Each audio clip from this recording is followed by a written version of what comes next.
안녕하세요. 오늘은 중국 공산당이 추진하는 호주 지배계획, 호주를 목표로 정한 건 2004년. 본 기사는 6월 11일자 일본 데일리 신조의 기사 내용입니다. 지난달 중국 공산당의 호주 공작을 밝힌 보이지 않는 침략, 중국의 호주 지배계획이라는 책이 출간되었습니다.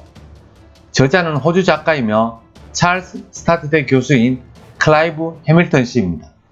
공공윤리를 전문으로 하는 해밀턴 씨는 2016년 8월 노동당 샘더스티아리 상원의원의 정치 스캔들이 발각되었을 때 중국 공산당의 공작을 알아챘습니다.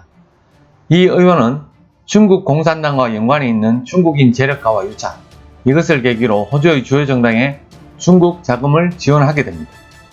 해밀턴 씨의 조사에 따르면 중국 공산당은 호주의 연방정부, 기업, 주요 정당, 대학, 미디어 등의 침투에 영향을 주고 통제하기 위한 체계적인 활동을 벌인 것으로 나타났습니다.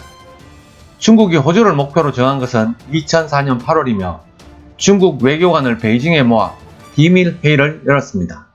당시 공산당 총석이었던 후진타오 아래 중앙위원회가 호주를 중국 주변 지역으로 편입해야 한다고 결정했다고 합니다.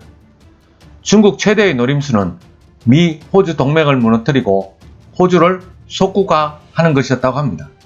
2005년 2월에는 공산당 외교부 부부장이었던 저원중이 캔버라를 방문해 중국 주재 대사관 고위 간부들과의 만남에서 중앙위원회가 결정한 전략을 전달했다고 합니다. 해밀턴 씨의 취재에 응한 제 시드니 중국 영사관의 정무 1등 서기관이었던 청영림 씨, 2005년에 호주로 정치적인 망명을 한 사람입니다. 그에 따르면 중국은 경제적인 수단을 사용해 호주에 대해서 군사 관련이나 인권 문제를 포함하여 영향력을 발휘해 호주를 미국에 대해서 노라고 말할 수 있는 나라로 만들려고 했다고 합니다. 2002년 8월 호주는 중국 광저우성에 천연가스를 공급하는 계약을 맺어 매우 기뻐했습니다. 그러나 중국은 여러 나라를 초청해 입찰하였으며 가장 싼 금액을 제시한 인도네시아로 결정하였으나 베이징 공산당 중앙위원회가 호주로 바꾸었다고 천용림 씨는 전하고 있습니다. 이것은 말하자면 중국의 호주 공작 복선으로 호주를 중국적으로 돌아보게 하는 목적이 있었습니다. 중국은 대호주 공작은 주로 제외 화교를 활용했습니다. 이것을 교무 공작이라고 부르고 있습니다. 호주에 이주한 중화계 주민을 이용하여 정계 및 재계 공작을 벌이는 것입니다. 그중 가장 영향력 있는 기업가 중 한 사람이 황향묵 씨였습니다. 그는 호주 정계, 재계, 언론까지 영향력이 큰 인물로 시드니 공대에 호중 관계연구소를 설립하고 전 외무장관인 박 허씨를 소장으로 앉혔습니다. 박 허씨는 천안문 사태가 터졌을 때 중국의 일당 독재 체제를 우스꽝스러울 정도로 시대에 뒤떨어져 있다고 비판했습니다. 그런데 중국의 공작에 의해서 신중파가 되어버린 것입니다. 그래서 베이징 밥이라는 별명이 붙었다고 합니다.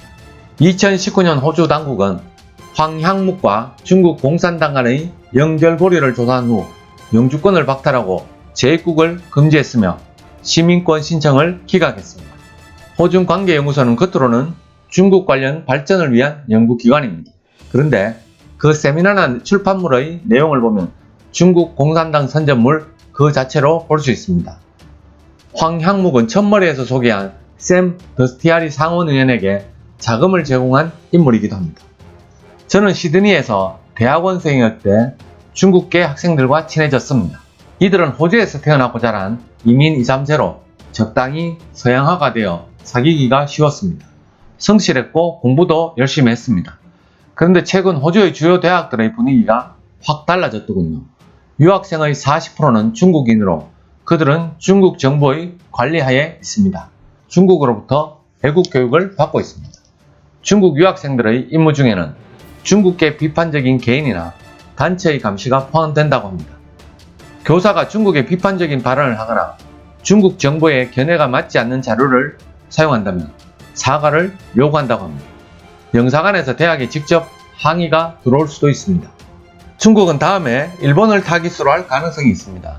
해밀턴 씨에 의하면 중국은 일본을 미국으로부터 갈라놓기 위해서 경제적 압박을 사용해 정치면에서 양보를 강요하고 있습니다. 이미 일본에도 북경의 비위를 맞추는 친중파 경제인들이 많이 있다고 합니다.